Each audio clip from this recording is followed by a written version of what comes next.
as for me, we are in the special program in the arts. We have different summation grades, but it is based also on the record. Since it is specialized, like for me, in vocal music, so we have different criteria in solving those. It's more on performance, at the same time, of course, more in music, and less on the written exams. The bigger part is actually performances, especially when you perform outside, you have to grade them, and of course, every quarter we have our culminating activity. I mean, concert, that is also part of our exam, because we are in the arts, so more on practical side. Music as a performance is your forte. Because we know that there are subdivisions of music, for example, in musicology, music as it is, critical writings about music. But you are into performing arts, I mean, music as a performance. So I know that you're comfortable with that. Yes, okay. Now, how would you motivate the children or the students or the learners so that they could reach the standards of the SPA? And at least they will be able to showcase their talents in accordance with. Actually, if you want to be in the SPA, you have certain standards like the general average of the students. We actually focus on the character first. Wow. Because if you join here the special program in the arts, and even though you have less talent, but you have a very good character, you will develop in your craft. And sometimes, sir, it's hard to train. Not really hard, but then I find it easy to train students who are open-minded but not that skillful compared to skillful, and then you try to put another education in their heads, but they resent sometimes because they have their trainers. Yes. So they have this dilemma sa nabulakon na patingon si ma'am, upon si sir dito sa kaya. But then again, we have standards like our general average. I think right now we have 82 above. And then we have this audition so that we will know the when it comes to music. And then after that, we have an exam.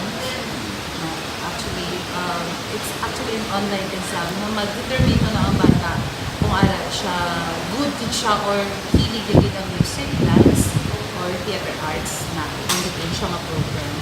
And then after that, we have to understand that millennials are different compared to my Yes. So we do research for how to get inside the head of the millennials right now, because when they right now they are very techy.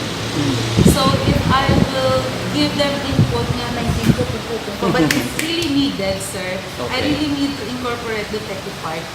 Like for example, sa piano, usually sa una, 5 years ago, if you don't have a piano, you cannot form a choir. But right now, if you have the laptop and you have the application, you can actually, and they enjoyed it more compared to the Traditional one. Oh yeah, the traditional. But naman sir, na wala ko ginakalimtan na traditional. Okay, it's very. That's basics. Oo. Ano siya, maka-develop din siya sa skills ang bata. Kumpara diri sa electronic or technology, okay man siya, but the retention sa head nila is a little bit shallow. I will have my solfeggio. So I need really the piano compared to this one. So so I do research for my student. And I'm not only a teacher, I am a nurse, I am a psychologist, sir, is as a advisor, because this is, sila sa mundo, and they are stressed. And I really wanted that if they are here, I really wanted that they are home, nga dili sila makarelax, nga when they see me, they are not scared. Kisa una, when they see me,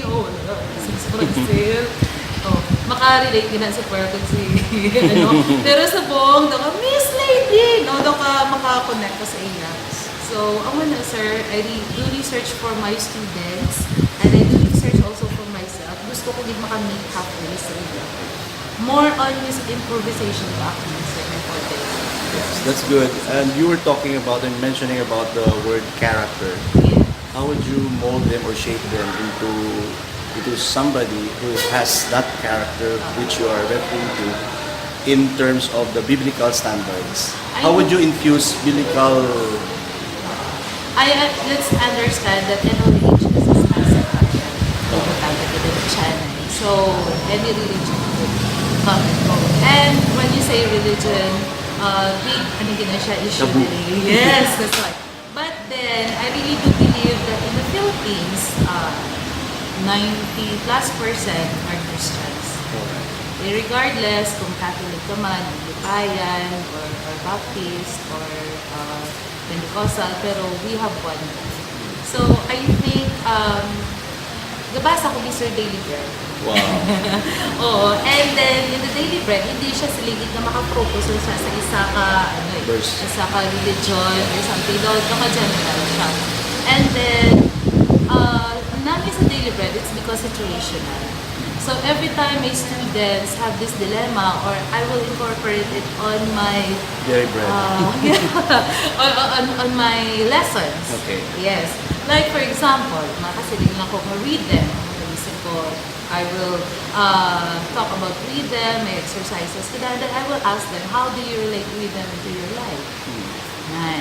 Ano siya na yun. So dira ko na yun ginabutang man ang mga biblical situations kag mga ni Lord, mga sayings ni Lord, yung mga parables, and at the same time his promises sa mga things. Because na-observe ko pag subong masyalo nag-isang pag-understand nila when it comes to mga amos na ang mga bagay kasi nila ay doka na siya doka boy hindi na siya realidad subong miss tigamba ko sila realidad kinakada mere fact na nabuhi ka pa subong pa nag-decide si Lord nga pag ginawaon ka pa is reality na may Ginoo tapos problematic gawa ang mga bata subong so wala sila kuan inspiration and all so dira ko din gina-introduce ang mga disciplines pagid ni Lord ang mga the way Lord talks to you kaya hindi man si Lord mag-istorya kasi mga may aparisyon or what pero